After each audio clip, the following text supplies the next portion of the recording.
as Christians, no, ang atong goal is to connect with God. Unya, to connect with people. Muna ato ang one of our main goal in life.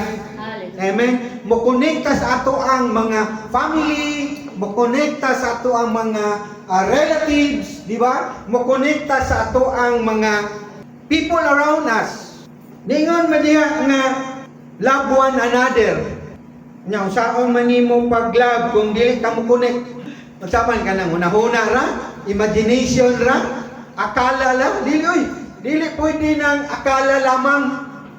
Kinahanglan mo reach out yung ka, kinahanglan initiate yung ka nga ikaw mo connect niya any person in your life. Hello.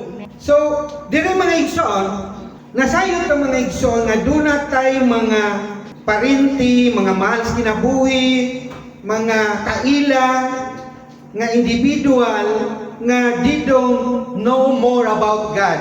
Right? Doon na ba tayo mga kaila, mga igsoon, nga dili pa yun Kristohanon? Sa ato ang workplace, sa ato ang school, sa inyong school, sa inyong campus, wala gyud sila ka masayod nga si Kristo di ay ang manluluwas. Naa di ay may balita. Mao nga igsoon nga we have to reach out to them.